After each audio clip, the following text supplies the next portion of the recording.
Captain Jake Morrison sat in his command chair aboard the New Horizon, staring at the data streaming across his screens. 3 days ago, his exploration vessel had been conducting routine surveys in the Outer Rim territories when the emergency signal came through. Colony Station Beta 7 had detected something massive drifting in the Kepler 442 system, something that shouldn't exist according to every database in human space. The object was huge, easily 3 times the size of any known battlecruiser. It moved through space without power signatures, without life signs, without any of the normal indicators that marked active vessels. Yet its hull composition defied their sensors, returning readings that made no sense to his science team. Dr. Lisa Warren stood beside him, her eyes bright with the kind of excitement that only came from discovering something completely new. She had been studying xenorchaeology for 15 years, but most of her work involved tiny artifacts and fragment analysis. This was different. This was a complete vessel from an unknown civilization, preserved in the cold vacuum of space. "Captain, we're approaching the coordinates now," reported Navigation Officer Ben Carter from his station. "The object is holding steady at 2,000 kilometers off our starboard bow." Morrison nodded and activated the main viewer. The screen flickered to life, revealing their destination in stark detail. The ship that appeared before them was unlike anything in their databases. Its hull was dark, almost black, with strange angular sections that seemed to flow into each other without clear boundaries. Symbols covered its surface, carved deep into the metal in patterns that hurt to look at for too long. "My God," whispered Dr. Warren. "Look at the size of that thing." The vessel stretched for nearly 2 kilometers from bow to stern, its bulk broken by what appeared to be weapon emplacements and sensor arrays. But the design was all wrong for modern standards. Where current ships favored smooth lines and efficient curves, this monster was all sharp angles and brutal functionality. It looked like something built for war, built to survive, built to fight until the very end. "Dr. Warren, I want you to take the first survey team over there," Morrison said. "Full environmental suits, standard exploration protocols.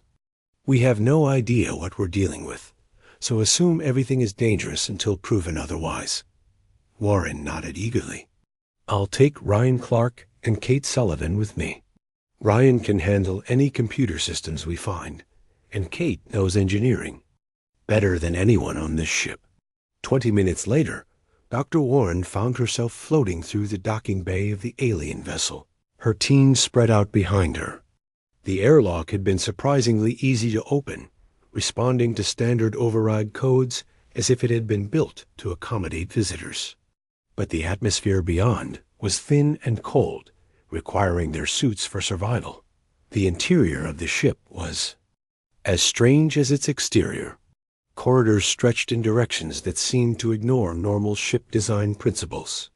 The walls were covered in the same symbols they had seen outside, but here they were arranged in patterns that almost looked like writing. Emergency lighting flickered weakly along the floor, suggesting that some power remained in the vessel systems. "This place gives me the creeps," muttered Kate Sullivan as she examined a wall panel. "These symbols look familiar somehow, but I can't place where I've seen them before."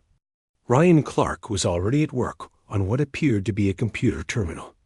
The interface is crude but functional.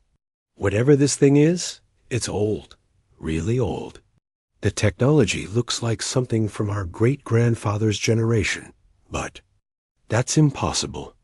We've never built anything like this." Warren moved deeper into the ship, her scanner recording everything. The vessel was enormous inside, with multiple levels and sections that seemed to serve different purposes. She found what looked like crew quarters, mess halls, and recreation areas. But everything was built on a massive scale, as if designed for a crew of thousands. The most disturbing discovery was in what appeared to be the ship's armory. Weapon racks lined the walls, designed to hold firearms that dwarfed anything in current military use. The ammunition storage areas were vast, suggesting this vessel had been prepared for extended combat operations. But against what enemy? Meanwhile, thousands of light-years away, the Galactic Council Station, Nexus Prime, buzzed with activity. High Commander Veltar of the Zephyrian Fleet stood before a holographic display showing the human exploration of the mysterious vessel. His reptilian features were twisted in what passed for amusement among his species. "Look at these primitive creatures," he hissed to his assembled officers. Aboard an ancient death trap without understanding what they're dealing with. The humans are even more foolish than we suspected. Resonance of Truth, the crystalline hegemony's ambassador, chimed in agreement. Her crystal body rang with harmonic laughter. They scurry through that relic like insects, completely unaware of the danger. That vessel represents everything wrong with the warlike species of the past. It should have been destroyed centuries ago. The alien representatives shared their surveillance data freely, treating the human discovery as entertainment. To them, the massive vessel was clearly a relic of some extinct race, probably destroyed by their own violent nature. The fact that humans were interested in it only confirmed their theories about primitive species and their attraction to weapons of war. Back aboard the mysterious ship, Dr. Warren made her way to what appeared to be the bridge. The command center was enormous, with dozens of stations arranged in a semicircle around a central chair. But what caught her attention were the displays still flickering with data. "Ryan, can you make sense of these readings?" She called Dot Clark, floated over to examine the screens. "Some of it looks like navigation data, but the star charts don't match anything in our databases. These coordinates reference star systems I've never heard of, and some of them appear to be marked as ... destroyed." Warren felt a chill run down her spine. "Destroyed how? I'm not sure. The symbols next to them look like warnings, but I can't translate them yet. Whatever happened to those systems, it wasn't natural. Someone or something wiped them out." As they explored further, Warren began to notice disturbing patterns in the ship's layout. The medical bay was enormous, designed to handle massive casualties. The engineering sections showed signs of desperate repairs, as if the vessel had limped away from some terrible battle. And everywhere, those strange symbols that seemed almost familiar but remained frustratingly unreadable. Hours passed as the survey team documented their findings. The ship was a treasure trove of unknown technology and mysterious history. But with each discovery, Warren felt a growing sense of unease. This vessel hadn't been built by peaceful explorers. It was a warship, pure and simple, designed for fighting. An enemy that had required desperate measures to defeat. When they finally returned to the new horizon, Warren's mind was racing with questions. Who had built this ship? What war had they been fighting? And most importantly, where were they now? The vessel's crew was long gone, but their ship remained, drifting through space like a ghost from humanity's forgotten past. "Captain," Morrison listened to her report with growing concern. "Dr. Warren, I want you to focus on those computer systems. If there's any way to access their historical records, we need to know what we're dealing with." Warren nodded, already planning her next expedition to the mysterious vessel. She had no idea that her discovery would soon shake the foundations of galactic civilization, or that the truth hidden within those ancient systems would change humanity's place in the universe forever.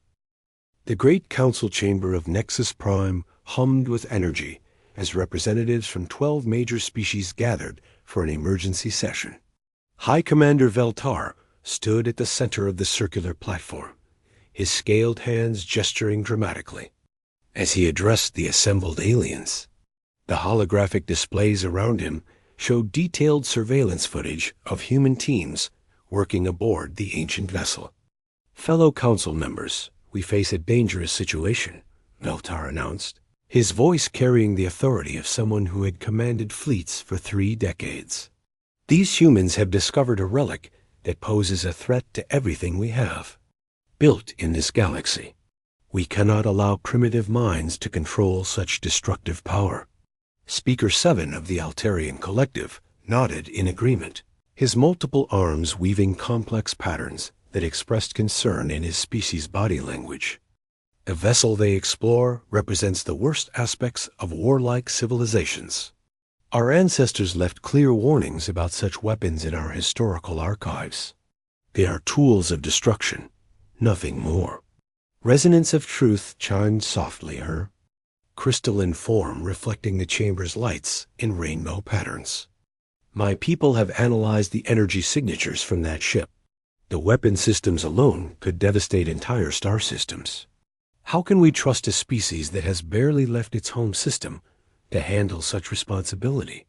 The other council members murmured agreement. To them, the situation was clear. Humanity was a young species, barely 200 years into space exploration. They had shown typical signs of aggression in their short history, with conflicts and wars marking their expansion into nearby systems. Now they had stumbled upon technology that could upset the careful balance of galactic peace. Ambassador Crix of the Mantid Swarms clicked his mandibles thoughtfully. Perhaps we should simply confiscate this relic before they can activate its systems. Better to store it safely than risk galactic catastrophe. Meanwhile, on Earth, Admiral Patricia Hayes sat in her office at Fleet Command Headquarters, reviewing the classified reports from Captain Morrison's expedition. The data was troubling in ways she hadn't expected. The mysterious vessel wasn't just ancient, it was impossibly advanced for its apparent age. The materials analysis showed alloys that human science was only beginning to understand, and the energy readings suggested power systems beyond current capability. This doesn't make sense, she muttered to herself, scrolling through Dr. Warren's preliminary findings. No known civilization has technology like this. Where did it come from? Her aide, Commander Bill Turner, entered with additional reports. Admiral, we're getting pressure from the Galactic Council. They're demanding that we turn over the vessel for proper study. They claim it's too dangerous for us to handle. Hayes frowned. They've barely acknowledged our existence for the past 50 years. And now they're concerned about our safety? What aren't they telling us? Back on Nexus Prime, the council debate grew more heated. High Commander Veltar had pulled up detailed scans of the human exploration efforts, pointing out each attempt to activate the ship's systems as evidence of their reckless nature. Look at this foolishness, he declared, highlighting footage of Ryan Clark working on a computer terminal. They're trying to access systems they cannot possibly understand. Their crude methods will likely trigger some defensive protocol that could destroy half the sector. The truth was more complex than Veltar admitted. His own species had encountered similar vessels in their distant past, relics of an ancient war that had shaped galactic history. The Zephyrian archives contained fragments of records describing massive conflicts and terrible weapons, but those histories had been classified for centuries. Only the highest levels of government knew the full truth about what those ships represented. Resonance of truth was similarly withholding information. The crystalline hegemony possessed some of the galaxy's oldest historical records, crystalline memory matrices that could preserve information for millions of years. Deep in their archives were references to a great evacuation, a time when entire civilizations fled from some unnamed threat. But those records were considered too dangerous for general knowledge. We must act quickly, Speaker 7 urged. Every moment we delay allows these humans to delve deeper into systems they cannot comprehend. The risk grows with each passing hour. The Council voted unanimously to issue an ultimatum to Earth's government. They would demand immediate surrender of the ancient vessel, citing galactic security concerns. Any refusal would result in economic sanctions and possible military intervention. Aboard the mysterious ship, Dr. Warren was making progress with the computer systems. Ryan Clark had managed to bypass several security protocols, gaining access to what appeared to be navigational databases. The star charts they found were unlike anything in current galactic maps, showing regions of space marked with symbols that suggested devastation on an unimaginable scale. "Lisa, you need to see this," Ryan called from his workstation. "I've found what looks like casualty reports, but the numbers don't make sense. We're talking about losses in the billions, maybe trillions." Warren floated over to examine the data. The symbols were becoming clearer as their translation software worked on the patterns. But the information they revealed was disturbing. Entire star systems were marked as evacuated or lost. Fleets numbered in the thousands were listed as destroyed or missing. This wasn't the record of a simple conflict. It was documentation of a war that had consumed galaxies. What kind of enemy could cause this much destruction? She wondered aloud. Kate Sullivan emerged from the engineering sections with equally troubling news. "The reactor design is incredible, but it's been modified for extended combat operations.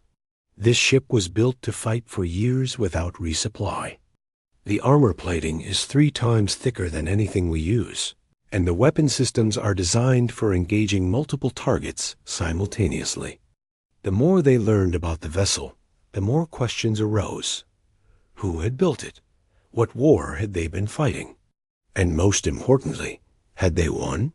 The answer to that last question came partially when Ryan discovered a sealed data core in what appeared to be the captain's quarters. The encryption was unlike anything he had seen, but it bore similarities to patterns used in human computer systems. It was as if whoever built this ship shared some fundamental approach to information. Storage with human programmers. "This is impossible," he muttered, working to crack the encryption. "Some of these code structures are identical to protocols we developed just 50 years ago. How could an ancient civilization use the same mathematical principles?" As he worked, the Galactic Council's ultimatum arrived at Earth. Admiral Hayes read the formal demands with growing anger. The alien species were treating humanity like children who had found a loaded weapon, demanding they hand over their discovery for the good of galactic civilization. "They want us to turn over the ship for safekeeping," she told her staff. "They claim it's too dangerous for us to study." Commander Turner raised an eyebrow. "Since when do they care about our safety? They've ignored every request for technological assistance we've made over the past century." The Admiral's suspicions were growing. The aliens' response to the discovery was too coordinated, too immediate. They knew something about this vessel that they weren't sharing, and their demands suggested fear rather than concern for human welfare. Back aboard the ancient ship, Dr. Warren made a breakthrough. She had been studying the symbols throughout the vessel when she noticed something remarkable. Many of them bore striking similarities to ancient human writing systems, as if they shared common roots. The mathematical notations were particularly familiar, using base 10 systems that matched human preferences. "Ryan, I think whoever built this ship might have been human," she said quietly. Clark looked up from his workstation. "That's impossible. This ship is at least 1,000 years old. Humans were barely exploring their own solar system back then." Warren studied the symbols more carefully. "I know it sounds crazy, but look at these patterns. The linguistic structures, the mathematical notations, even the way the furniture is designed. Everything suggests a human origin." As if responding to her words, Ryan's workstation suddenly came to life. He had finally cracked the encryption on the sealed data core, and information began flowing across his screens. Names, dates, and coordinates filled the displays, all written in archaic but recognizable human languages. The truth was about to emerge, and it would change everything the galaxy thought it knew about humanity's place in the universe. Dr. Warren stared at the data streaming across Ryan Clark's workstation in complete disbelief.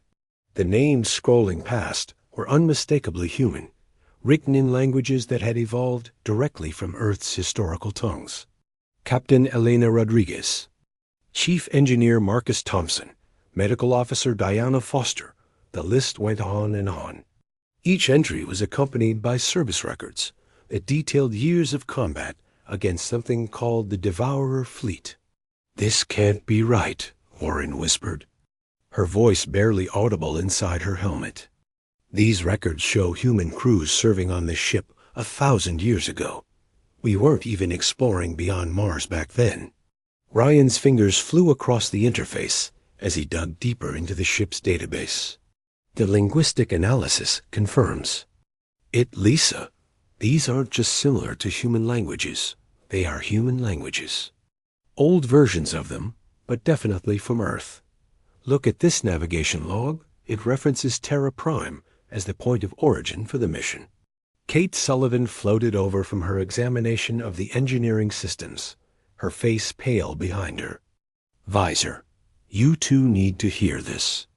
I've been analyzing the reactor design, and it's based on fusion principles that match theoretical work done by Dr. Samuel Hayes from the Geneva Institute. The problem is, Dr. Hayes published his papers only 30 years ago, but this ship predates his birth by centuries." The implications hit Warren like a physical blow.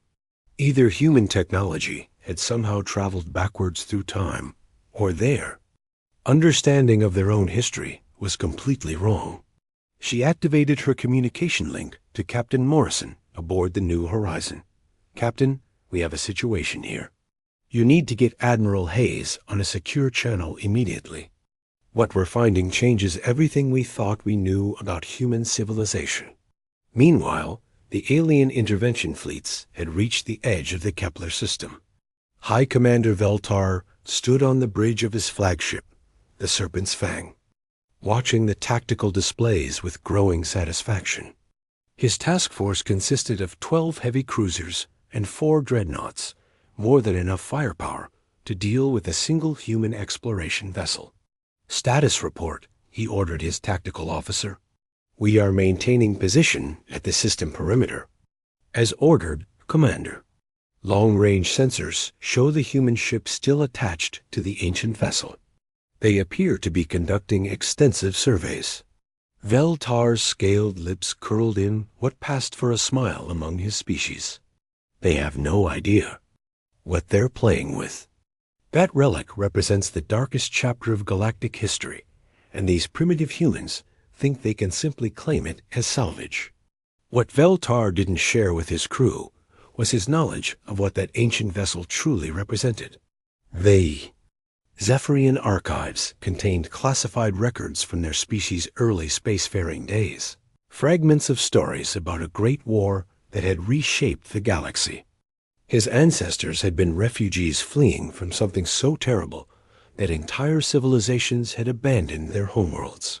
Rather than face a dot, the records spoke of guardian fleets that stayed behind to hold the line while civilian populations escaped distant stars. Those guardians had saved countless billions of lives, but at a cost that was almost too horrible to contemplate. Now the humans had found one of those ancient guardians, and they were trying to wake it up. Back on Earth, Admiral Hayes received Captain Morrison's urgent transmission in her secure conference room. The information from Dr. Warren's team was so disturbing that she had cleared the room of all but her most trusted staff. Commander Turner sat beside her, his face reflecting her own shock as they absorbed the implications. "Let me understand this correctly," Hayes said slowly. "Your team has found evidence that this ancient vessel was crewed by humans from Earth, despite being 1,000 years old." "That's correct, Admiral." Morrison's voice crackled through the quantum communicator. "The ship's logs contain detailed service records for human personnel. More than that, the technology appears to be based on principles that our current scientists are only beginning to develop." Turner leaned forward. "Captain, have you found any indication of what happened to this crew? Any explanation for how human technology ended up a millennium in the past?" "Negative, Commander. But Dr. Warren believes she's found references to a larger conflict. The ship's database contains casualty reports suggesting a war on a galactic scale. We're talking about losses that dwarf anything in recorded history. Admiral. Hayes felt a chill run down her spine. She had studied military history her entire career, but nothing in human records suggested involvement in ancient galactic conflicts. Yet the evidence was mounting that Earth's role in the galaxy was far older and more significant than anyone had imagined. Aboard the ancient vessel, Warren's team had made their way to what appeared to be the ship's memorial section. The chamber was vast, with walls covered in names etched in metal that would last for millennia. The list of casualties was staggering, representing hundreds of thousands of individuals from dozens of different star systems. "Look at this, Warren," called, pointing to a section near the main display. "These aren't just human names. There are entries for species I don't recognize, but they're formatted the same way as the human records. It's like this ship was part of some kind of alliance." Ryan had accessed the memorial database and was reading the translated entries aloud. Civilian evacuation of Altair 7 successful. Population relocated to secure coordinates. Defensive. Action at Proxima Centauri. Fleet casualties 70%, but civilian transports escaped. Final stand at Terra System. Outcome unknown. The pattern that emerged was heartbreaking in its clarity. The ancient humans had been fighting a desperate, defensive war, not for conquest or resources, but to protect civilian populations from some overwhelming threat. The ship's logs detailed evacuation after evacuation, with military forces staying behind to buy time for refugee fleets to escape. Kate Sullivan's voice broke the silence. "I found something in the engineering logs. References to something called the Final Protocol.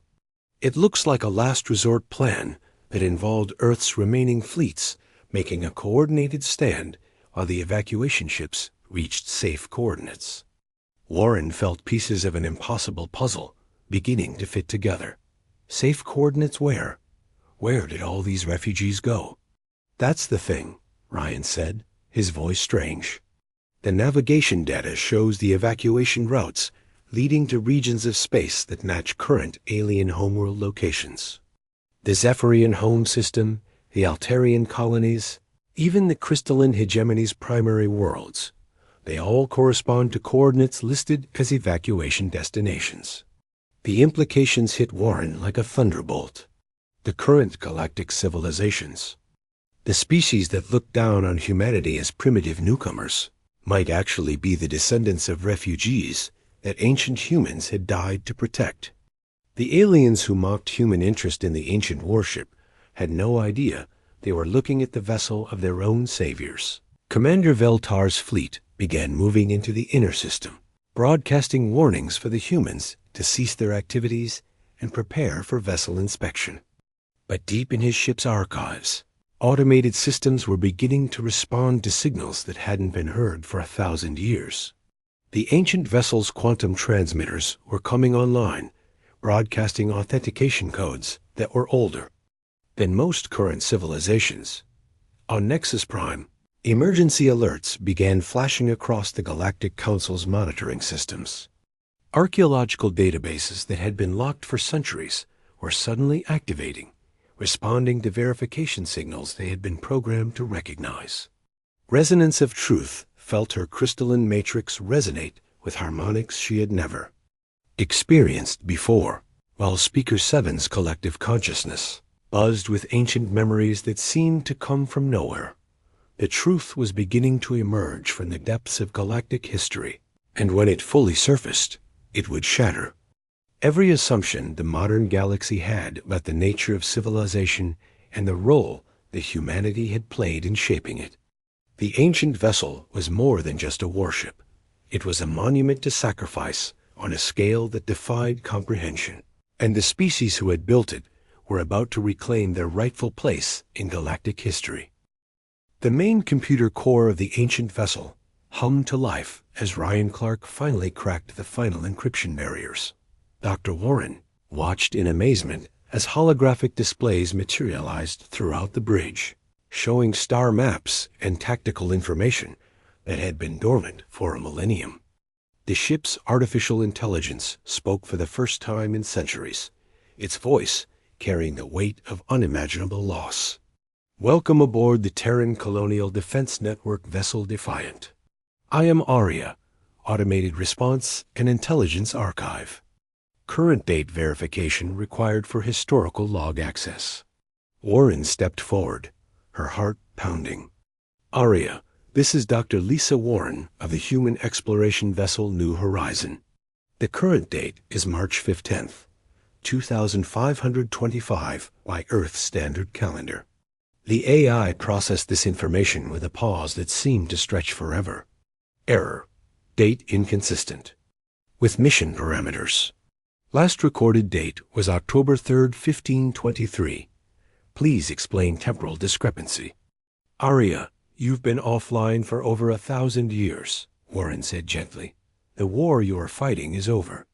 I need to know what happened here. The holographic displays shifted, showing the bridge as it had been during its final mission. Ghostly. Figures appeared at the control stations, the last crew of the Defiant, going about their duties with grim determination. Warren recognized Captain Elena Rodriguez from the personnel files, a woman whose face showed the strain of impossible decisions. Accessing final mission logs, Aria announced. Warning, classified material requires authorization from Terran High Command or direct descendant verification. Ryan looked at Warren with confusion. Descendant verification? What does that mean? Aria's sensors swept across Warren, analyzing her genetic structure with technology far beyond current human capability. DNA analysis complete. Subject shows genetic markers consistent with Terran colonial population. Authorization granted, displaying final mission records. The bridge filled with the ghostly image of Captain Rodriguez, making her last log entry. Her voice was steady despite the exhaustion in her eyes. This is Captain Elena Rodriguez of the TCS Defiant, final entry. The evacuation fleets have reached the secure coordinates. All civilian populations have been successfully relocated to the designated safe zones beyond the galactic rim.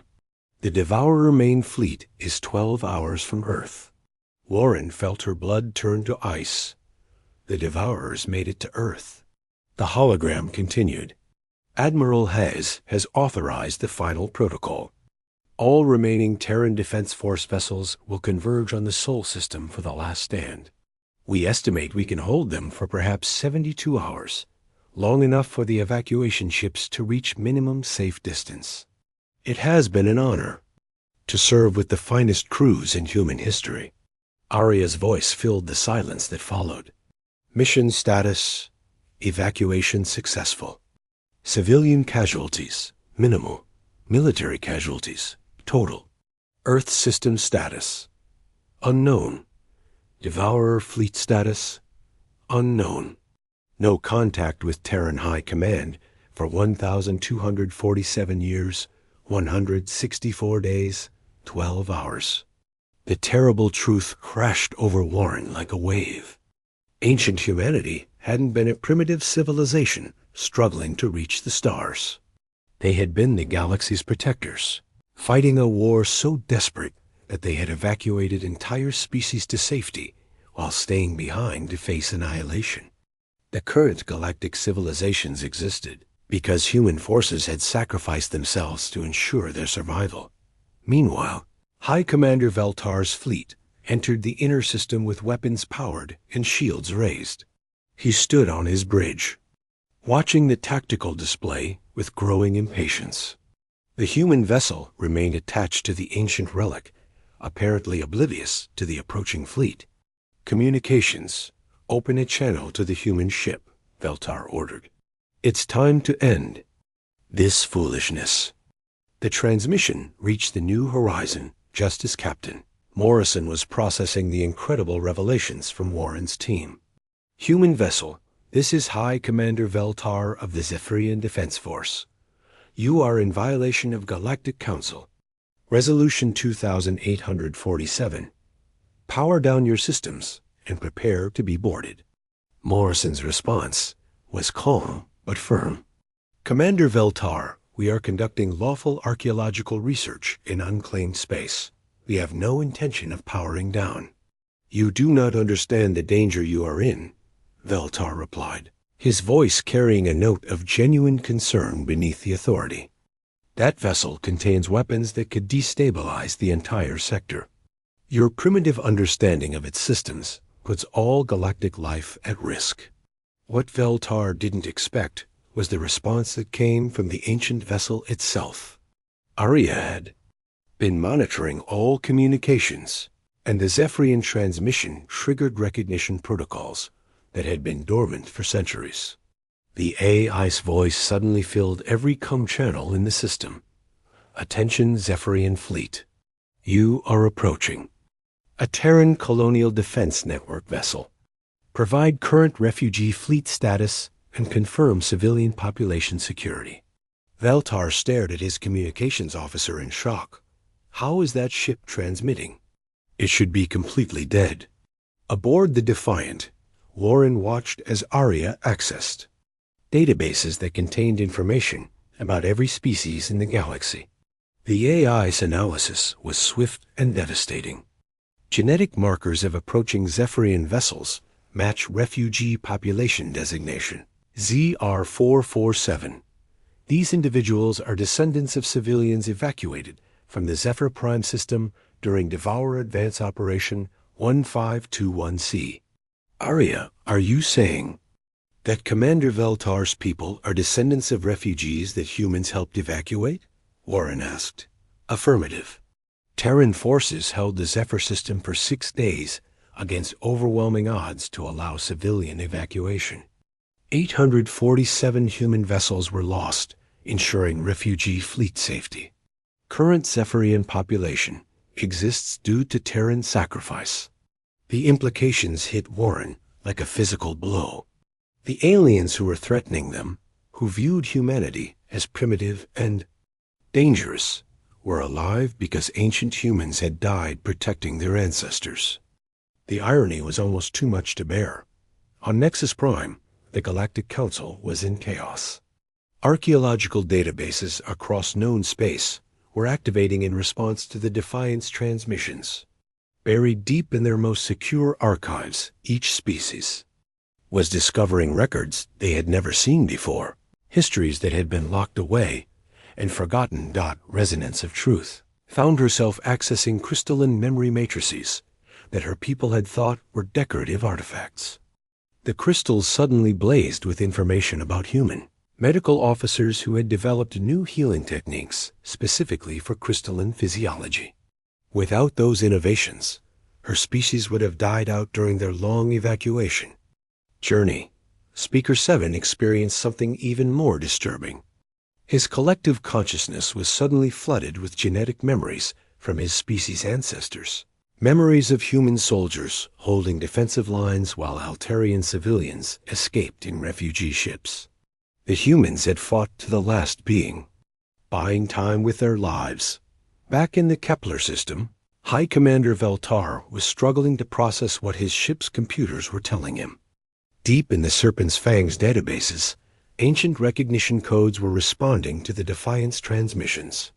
Historical files that had been classified for centuries were suddenly opening, revealing the truth about his species' origins. Sir, we're receiving priority transmission from Zephyrian High Command. His communications officer reported, his voice shaking. They're ordering immediate withdrawal from the system. Veltar's world was crumbling around him. The archaeological databases were clear. His people were refugees, saved by the very species he had come to threaten. The ancient vessel wasn't a relic of some primitive warlike race. It was a monument to the greatest sacrifice in galactic history. Dr. Warren stood on the bridge of the Defiant, surrounded by the holographic ghosts of heroes whose names had been forgotten by the very civilizations they had died to protect. Arya continued to provide historical data, each revelation more shocking than the last. The current galactic population includes descendants of 847 different species evacuated during the Devour War. The AI reported. Estimated total civilian lives saved, 2.7 trillion beings. Terran forces engaged the enemy for a final period of 73 hours and 16 minutes before all contact was lost. What happened to Earth? Warren asked, though she dreaded the answer. Final transmission from Terra system indicated successful implementation of the final protocol. Enemy fleet status unknown. Terran Defense Force status unknown. Mission parameters. Require assumption of total loss. Warren felt tears streaming down her face inside her helmet. Ancient humanity had faced an enemy so terrible that they chose to sacrifice everything to ensure that life would continue elsewhere in the galaxy. They had succeeded beyond their wildest dreams, but the cost had been the complete destruction of their civilization. Now their descendants had returned to find a galaxy that had forgotten them, populated by the very people they had died to save. The alien species that mocked human primitive nature had no idea. They owed their existence to human sacrifice on an unimaginable scale. The truth was finally emerging from the depths of history, and it would change everything. Admiral Patricia Hayes stood in her command center on Earth, watching as priority transmissions flooded in from across the galaxy. The ancient vessel's quantum broadcasts had reached every corner of known space, awakening databases that had slept for 1,000 years.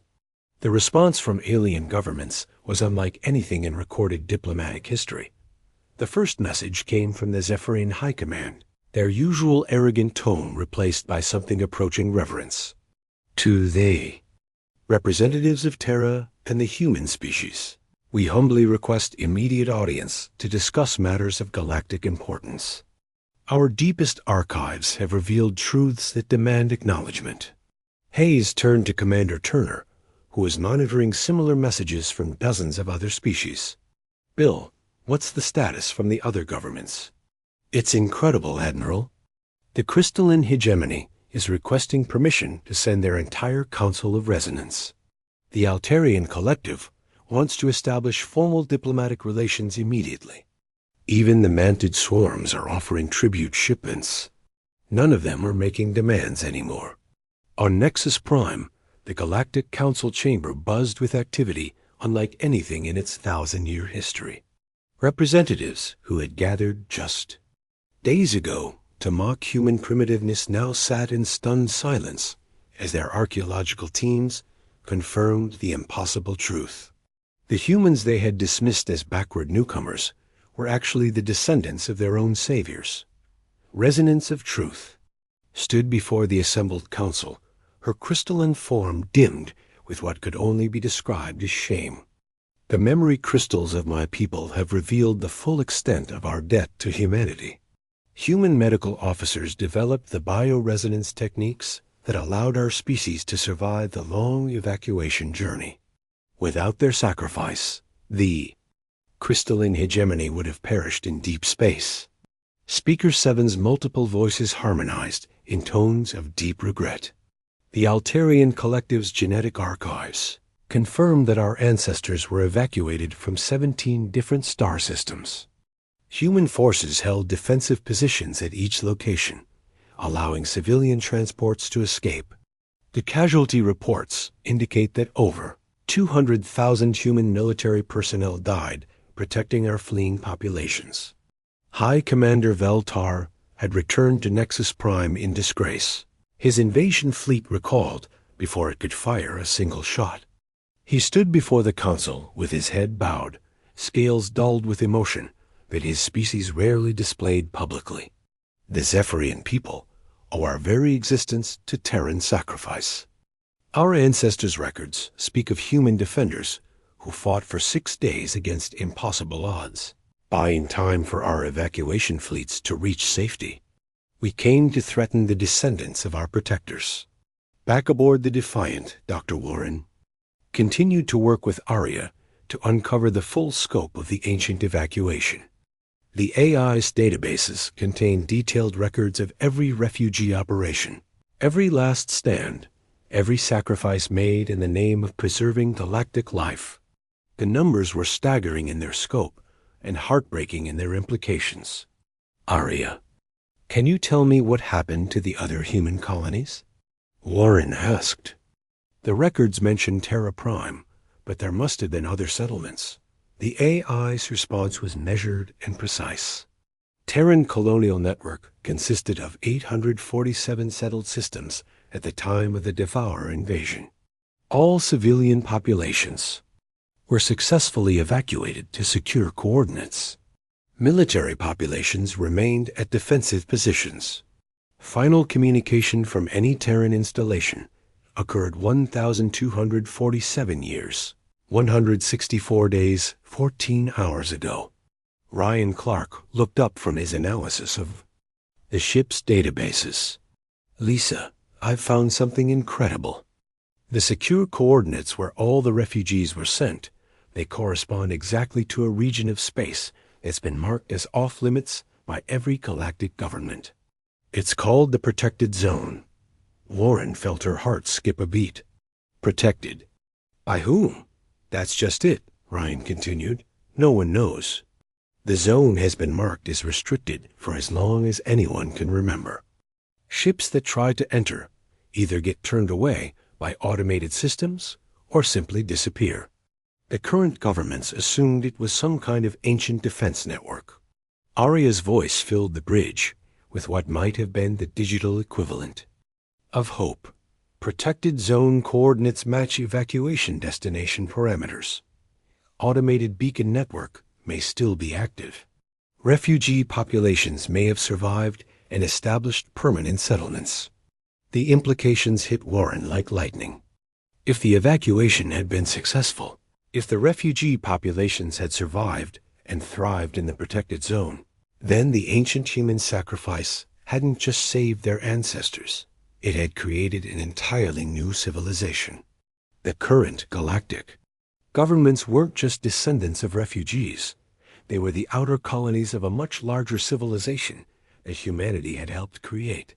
Captain Morrison's voice crackled through the comm system. Dr. Warren, we're receiving a priority transmission from Admiral Hayes. The Galactic Council has requested immediate diplomatic contact with Earth. They want to formally apologize for their actions and discuss humanity's rightful place in galactic governance. Ambassador Lisa Taylor found herself in an unprecedented position as she prepared for the emergency session of the Galactic Council. For the first time in human history, Earth would be addressing the Council not as supplicants seeking recognition, but as the returning descendants of the galaxy's greatest heroes. The council chamber fell silent as Taylor entered, followed by a full diplomatic escort. The alien representatives, who had once looked down on humanity, now stood in respectful acknowledgement of her presence. High Commander Valtar was the first to speak, his voice carrying none of its former arrogance. Ambassador Taylor, on behalf of the Zephyrian people and all those whose ancestors were saved by Terran sacrifice, we formally request forgiveness for our ignorance and disrespect. We wish to offer humanity full membership in the Galactic Council with all the rights and privileges of a founding species. Resonance of Truth stepped forward, her crystalline form ringing with harmonic frequencies that expressed deep gratitude. The crystalline hegemony offers our entire medical and technological databases to human scientists, in small repayment for the gift of survival that your ancestors gave ours. Speaker 7's collective voices joined in harmony. The Altarian Collective pledges our resources to assist in any effort to re-establish contact with the protected zone.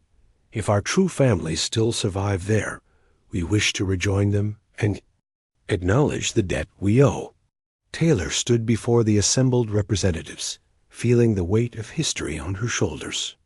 The human government accepts your apologies and your offers of friendship, but we ask for something more important than technology or resources. We ask that you help us learn the truth about what happened to Earth and whether any of our ancient defenders survived.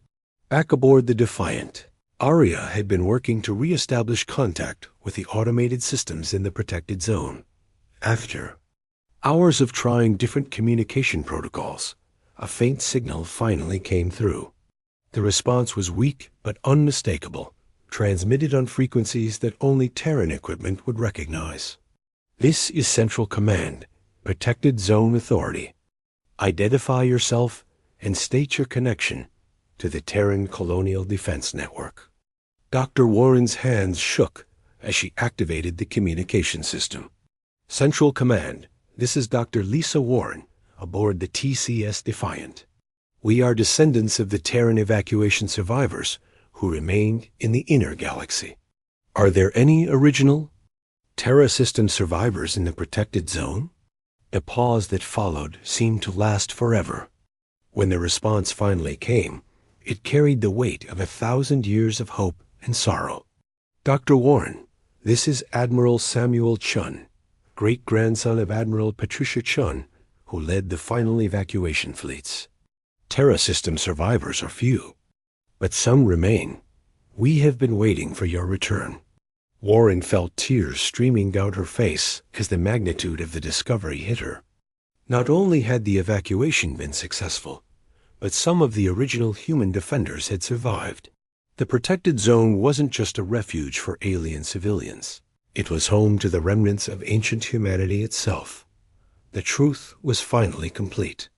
Humanity hadn't been destroyed in the ancient war. They had been scattered. Some had stayed behind and eventually rebuilt on Earth and nearby systems, losing all memory of their glorious past. Others had survived in the protected zone, maintaining their vigil and waiting for the day when their lost family would return. As news of the discovery spread across the galaxy, the alien governments that had once mocked humanity now worked together to plan the greatest reunion in galactic history. The protected zone would be opened for the first time in a millennium, allowing the scattered children of humanity to come home at last. Dr. Warren stood on the bridge of the Defiant, watching as preparation ships from dozens of species gathered for the journey to the protected zone. The ancient vessel that had started as a mysterious relic had become the key to unlocking the greatest story in galactic history. The galaxy had forgotten its protectors, but the protectors had never forgotten their charges. Now, after 1,000 years of separation, the family that humanity had died to save was finally coming home.